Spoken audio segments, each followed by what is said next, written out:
The night she found him, he was not sleeping.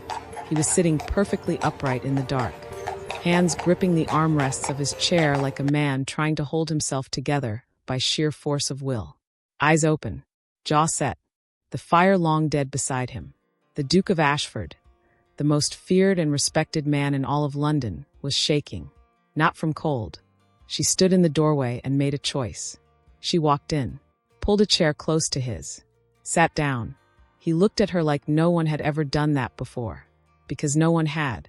Not his mother, who gave him titles instead of tenderness. Not his father, who called grief weakness and buried it under duty.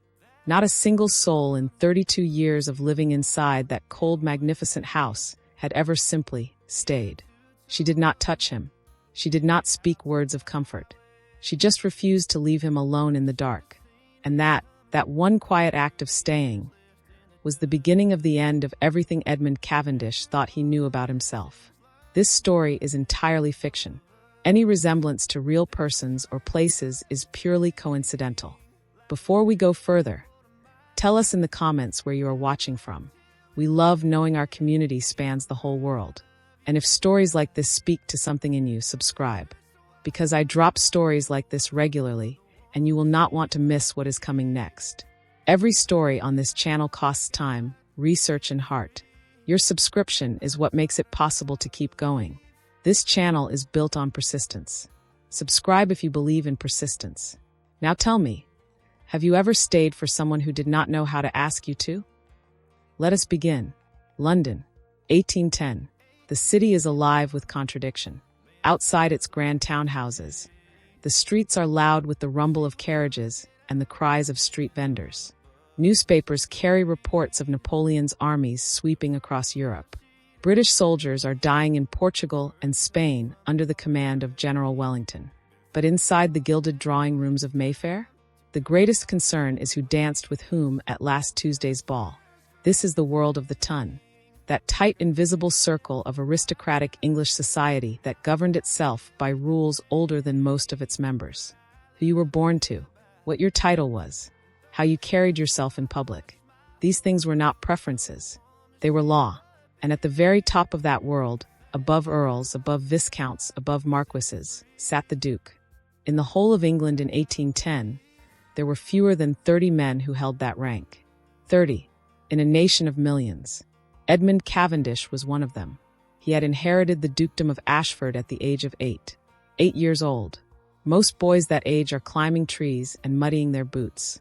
Edmund was being fitted for morning clothes and taught to sign documents with a steadiness that did not betray the trembling underneath. His father, the previous Duke, did not believe in trembling. Cavendish men endure, he told his son the morning after the funeral. Not gently, not with a hand on the shoulder, simply as a statement of fact, the way one states that the sun rises in the east. Edmund endured. He became over the following 24 years exactly what his world required of him. Disciplined, brilliant, efficient, cold. He managed his estates with a precision that made his stewards privately grateful and publicly nervous. He spoke in Parliament with a quiet authority that made older men straighten in their seats. He rode, fenced, shot, and debated, all with the same expression. Still, controlled, unreachable. The ton called him impressive. His staff called him fair. His acquaintances called him difficult. Nobody called him a friend. Here is what nobody talked about. And this will surprise you. In aristocratic England of the early 1800s, showing warmth toward your own children was considered a mark of poor breeding. This is not an exaggeration. Noble women of the Regency-era were expected to hand their newborn children to a wet nurse within days of birth. From there the child passed to a nursemaid, then a governess, then a series of tutors, and finally, for boys, to a boarding school far from home. A mother who wept openly at her child's departure was quietly pitied by her social circle. A father who played with his children on the floor was seen as eccentric at best. The French had a phrase for this emotional distance among the English upper classes. Le phlegme britannique, the British phlegm, a kind of proud, cultivated coldness that was mistaken, even celebrated, as dignity. Fiction meets reality here. And pay attention because this matters. Child development researchers today call what Edmund experienced emotional neglect. Not abuse, not cruelty, simply the consistent absence of warmth, comfort, and emotional response from a caregiver. Studies from University College London show that children raised without consistent emotional warmth develop what researchers call an avoidant attachment style, meaning they learn very early to need nothing from anyone, to self-soothe, to shut down rather than reach out. They become adults who are capable of almost anything, except being comforted. Edmund Cavendish was a textbook case, and he had absolutely no idea. When someone has been taught since childhood that needing comfort is weakness, they do not simply unlearn that as adults. They become brilliant at appearing fine. They fill their lives with duty and productivity and control. They manage everything and everyone around them, and they do it alone, always alone. That is not strength. That is survival dressed up as strength. There is a difference. His mother had died when Edmund was 8, not dramatically, not in the storybook sense. She had simply taken a fever in February and was gone by March. Quietly, almost politely, as she had lived. Edmund had not cried at the funeral. His father had nodded once, as though the boy had passed a test. Edmund had filed that nod away somewhere deep inside himself and decided without words, without conscious thought, that this was how it was done. You did not break. You simply continued. She arrives in London in the spring of 1810 without fanfare. No coming-out ball. No column in the society pages. No anxious mother steering her toward eligible bachelors with practiced smiles. Miss Beatrice Ashworth comes to London as a companion. Not a debutante. Not a lady of leisure. A companion. The quiet practical role that placed an educated woman of modest means in the household of someone wealthier in exchange for modest pay and social access. She is companion to Lady Hargrove, 71 years old, countess, famously sharp-tongued, owner of the finest collection of political opinions and Persian rugs in all of Bath. Beatrice had grown up in Bath, daughter of a country gentleman of good family but limited fortune. Her father had valued education above almost everything else and had seen to it that his daughter read widely, thought clearly, and spoke her mind with precision. This made her, in the eyes of the ton, somewhat unusual. In the eyes of Lady Hargrove, who had grown tired of companions who agreed with everything she said, it made her indispensable. In Regency England, the role of companion was one of the very few respectable options available to an educated gentlewoman of limited means. She was not a servant. She dined with the family, attended social functions, traveled in the carriage. But she was not quite an equal either. She existed in the precise, uncomfortable middle. Historians of the period described the companion as occupying what they called the governess position. Educated enough to converse with the family, dependent enough to have no real power of refusal.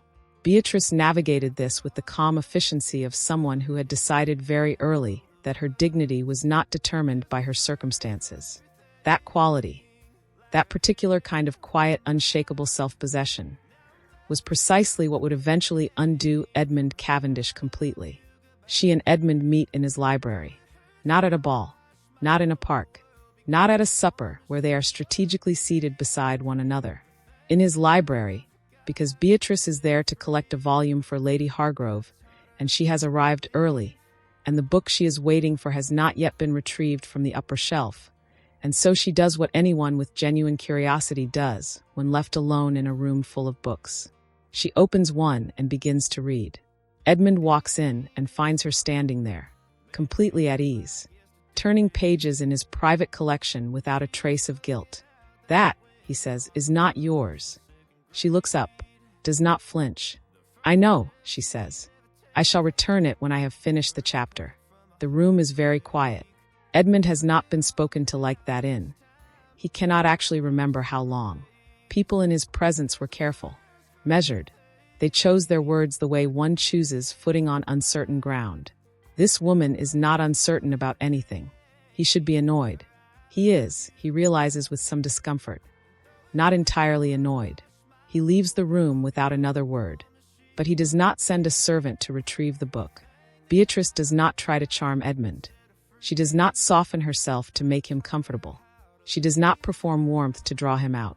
She simply exists as herself fully without apology, and that is what gets through. This is worth remembering.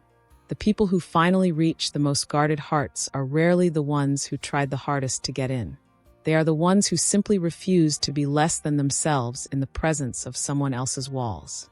Notice how quickly Edmund leaves the room when something surprises him emotionally. That is a pattern. When a person has learned from childhood that emotions are dangerous, that needing something leads to disappointment, they develop a reflex. The moment something threatens to feel significant, they exit. Physically if possible, emotionally if not. Watch for this in people around you. Watch for it in yourself. Leaving is easier than staying, but staying is where everything real happens. Weeks pass. Beatrice comes twice a week to collect and return Lady Hargrove's borrowed volumes. Edmund is never in the library when she arrives, but she notices after the third visit that the books Lady Hargrove has requested are always already laid out on the reading table when she arrives. Someone is anticipating her. Someone is preparing. She says nothing about this to anyone, but she notices. The arrangement begins simply enough. Lady Hargrove takes ill in mid-April. Nothing grave. A persistent fatigue that her physician insists requires weeks of country air and rest at her Yorkshire estate. This creates a problem for Edmund. His younger sister, Lady Cecily Cavendish, 17 years old, bright as a new coin and in the middle of her first London season, requires a chaperone for the remaining weeks. Edmund cannot fill this role himself. A duke escorting his unmarried sister to every morning call and evening assembly would attract the kind of whispered commentary he had spent his adult life avoiding. Lady Hargrove from her traveling chair suggests Beatrice. Edmund agrees. Stiffly, without enthusiasm, because there is no better solution, and he will not allow Cecily to suffer for want of one. And so Beatrice moves into Ashford House. The first week is uncomfortable. Edmund becomes if possible more formal than before. He greets Beatrice at breakfast with the warmth of a legal document. He leaves rooms with manufactured purpose the moment she enters them. He addresses her when necessary with the precise courtesy one extends to a respected but entirely distant acquaintance. Cecily watches all of this with 17-year-old clarity. "You frighten him," she tells Beatrice one afternoon, entirely without drama, arranging roses by the sitting-room window. Beatrice sets down her embroidery. "I beg your pardon?" "Edmund." Cecily does not look up from the flowers. "You frighten him. Not the way storms frighten people or debt or scandal. That sort of fear he manages perfectly well." She pauses. "You frighten him the way mirrors frighten people who are not ready to look." Beatrice has no answer for that. She thinks about it for the rest of the day. In Regency England, the expectations placed upon a duke in public life were extraordinarily demanding. From the moment he assumed his title, Edmund would have been surrounded by people who needed something from him. Tenants, solicitors, members of parliament, society hostesses, ambitious families with marriageable daughters. Every person in his orbit wanted something. Not one of them asked how he was. This was not unusual. This was simply the life of a man at the top of the Regency hierarchy. The historian Amanda Vickery, in her landmark study of Georgian and Regency domestic life, describes the great aristocratic houses of England as places of performance rather than refuge. Spaces where even private rooms were not truly private, where even sleep was governed by ritual and duty. Edmund had never had a refuge, until a woman pulled a chair beside his in the dark and simply refused to leave. It is the 14th night of Beatrice's stay at Ashford House. 3 a.m. The house is entirely still. Beatrice wakes. She has always been a light sleeper, and comes downstairs for water. She hears it before she reaches the kitchen. A sound from the study at the end of the corridor. Low, rough, controlled, as though someone is working very hard at control and not entirely succeeding. She pushes the door open. Edmund is in the armchair beside the dead fire, still dressed. He has not slept. His hands grip the armrests. His jaw is set so tight it looks like it might crack. His eyes are open and staring at nothing, or at something only he can see. He has been inside a nightmare. Perhaps he is still inside it. What Edmund is experiencing has no name in 1810, but we have a name for it now. researchers who study childhood emotional neglect, including the pioneering work of Dr. John Ice Webb, a psychologist who spent decades studying adults raised without emotional warmth, describe a specific kind of night terror that affects people with avoidant attachment. The nightmare is rarely dramatic. It is not monsters or war. It is most commonly a dream of being completely alone, of calling out and having no one come, of needing something and having that need met with silence. Edmund has had this dream in one form or another since he was 8 years old. He has never told a single living person. Beatrice does not reach for him. She does not rush to his side with exclamations of alarm. She does not send for a servant or pretend she has seen nothing.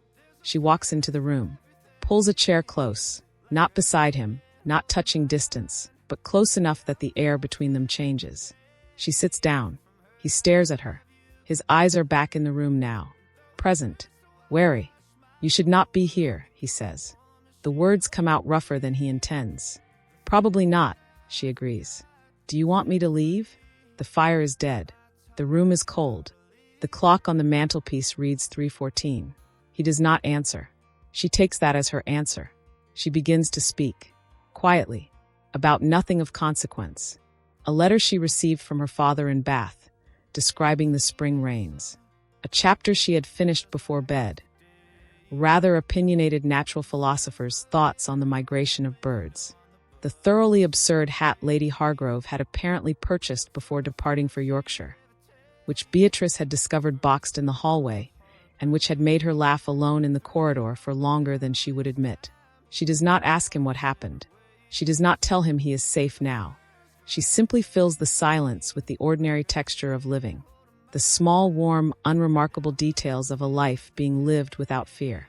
And slowly, so slowly it is almost impossible to mark the exact moment, his hands loosen on the armrests. His breathing evens. His jaw unclenches. He closes his eyes. He does not sleep, but he rests. And Beatrice stays until the first gray light of morning begins to show at the edges of the curtains. Then she rises quietly, sets her chair back precisely where she found it, and goes upstairs. The emotional peak of this entire story.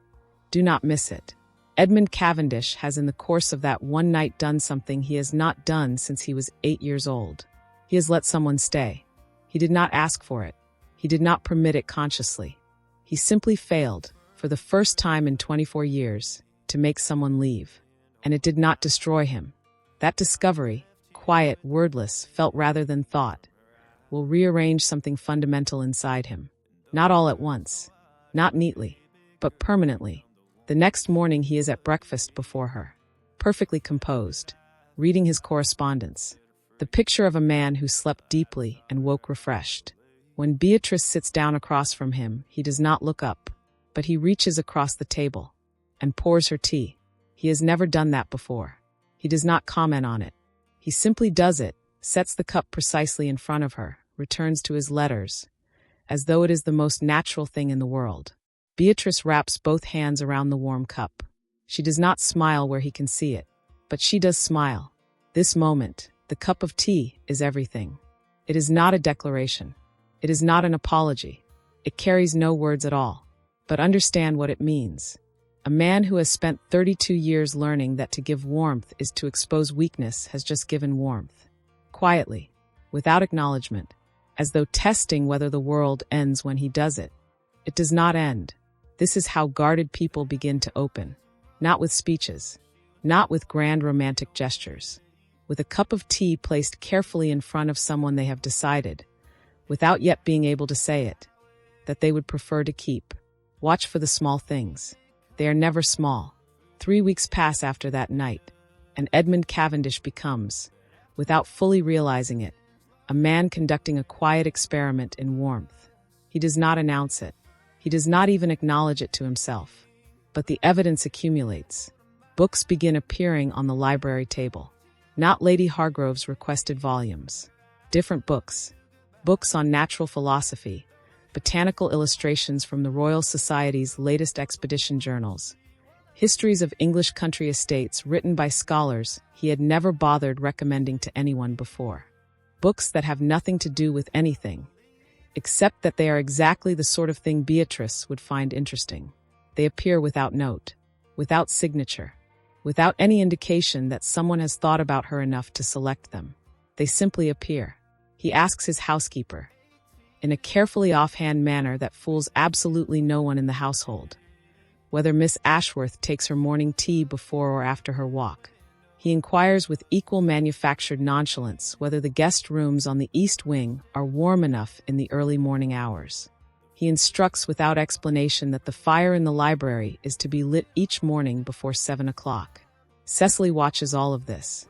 She says nothing, but at dinner one evening she catches Beatrice's eye across the table and gives her the smallest, most knowing smile that has ever been deployed in the history of English dining rooms. This is the part of the story that does not make it into most narratives. And it should, because this, right here, is the most honest portrait of what it looks like when a deeply guarded person begins for the first time to practice love. It does not look like poetry. It does not look like a man on one knee in the rain. It looks like books on a table. It looks like a fire lit before you wake. It looks like someone learning your preferences not because they were asked to, but because they have started, quietly and helplessly, to care.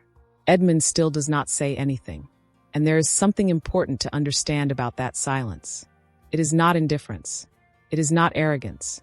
It is not a man stringing a woman along without intention. It is fear. The very specific fear of a person who has wanted something for so long and been disappointed for so long that the wanting itself feels dangerous. He is not ready to say it yet. He is practicing saying it, in books and fires and cups of tea, until the words become possible. Know the difference between someone who will not speak and someone who cannot yet. One is a choice. The other is a wound still healing. Edmund is healing. The season ends. Lady Hargrove returns from Yorkshire looking considerably rested and absolutely bursting with opinions about the state of the roads between Bath and London. The arrangement is finished. Beatrice is to leave Ashford House within the week. Edmund spends 4 days saying nothing. Not a word about her departure. Not a word about what happens next. He attends to his correspondence. He rides in the mornings. He sits at dinner and discusses the harvest reports from his Wiltshire estate with the focused attention of a man who is absolutely not thinking about anything else at all. Cecily watches him with the patience of someone who has known her brother for 17 years and knows exactly what his silences mean. On the 4th evening she passes him in the corridor outside the library. She stops, looks at him, says very quietly, "Edmund." She leaves on Thursday, and walks on. He finds Beatrice in the library the following morning. She is doing what she was doing the very first time he saw her there, standing at the shelves, reading, completely at ease, as though the library is hers, which in every way that matters it has quietly become over these weeks. He stands in the doorway, the same doorway. For a long moment he simply looks at her. She becomes aware of him. She always does, some shift in the quality of the air in the room, and lowers the book. Waits. "I do not know how to do this," he says. His voice is quiet, unhurried, but something in it is different from every other time she has heard him speak.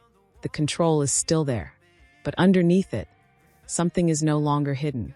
"I was taught to manage estates," he continues, "to debate legislation, to ride without flinching and sign documents that shape the lives of thousands." A pause. "I was not taught how to ask someone to stay." The library is very still. Outside the window London carries on. Carriages, street calls, the distant bark of a dog, the ordinary music of a city with no idea what is happening in this room. Beatrice sets her book down on the shelf. "I know," she says. Simply, without drama. He looks at her. "Then it is fortunate," she says, and there is something in her voice that is both gentle and entirely certain, "that I was taught how to listen." The silence that follows is not empty. It is the fullest silence Edmund Cavendish has ever stood inside. He does not drop to one knee. He does not produce a ring from his coat pocket. He does not deliver a speech that would satisfy the expectations of the ton or the requirements of a society whose rules he has followed flawlessly and joylessly for 3 decades. He simply crosses the room, and he holds out his hand, not commanding, not expecting, asking. Beatrice looks at his hand, then at his face. Then she takes it, That is all. That is everything. Edmund Cavendish, the Duke of Ashford, had everything the world measures a man by. Title, land, wealth, the kind of power that makes rooms go quiet when you enter them. And he had none of the things that make a life livable. Warmth, safety, the radical, terrifying, ordinary experience of having someone refuse to leave him alone in the dark. What we do not receive in childhood, we spend our adult lives either chasing desperately or running from entirely. Edmund ran. He ran so well and so long that he built an entire identity out of the running. Called it dignity, called it discipline, called it strength, and almost convinced himself he was not running at all. Most of us know someone like that. Some of us are someone like that. The running always catches up. Healing does not look the way we expect it to look. It does not arrive in a single dramatic scene of tears and declarations. It arrives in books left on a table, in fires lit before dawn, in a cup of tea placed without explanation in front of someone you have decided you cannot bear to lose. Pay attention to the small things. They are the real things. The people who seem the most untouchable, the most controlled, the most self-sufficient, are often the people most starved for simple human warmth. Not romance, not grand passion. Warmth. Someone to sit with them at 3 a.m. and talk about nothing and not leave. If you are lucky enough to be that person for someone, stay. Staying is an act of profound courage. Loving someone who is learning to be loved for the first time requires something rarer than patience. It requires the ability to read the language they speak before they have found words. Books on a table, a fire in the morning, a hand held out, not commanding, not expecting, simply asking. Learn to read that language. In the people around you, in yourself. Edmund Cavendish, raised in cold rooms by absent hands, in a world that called his damaged dignity, learned at 32 years old to hold out his hand. And someone took it. That is not a small thing. That is not a fairy tale.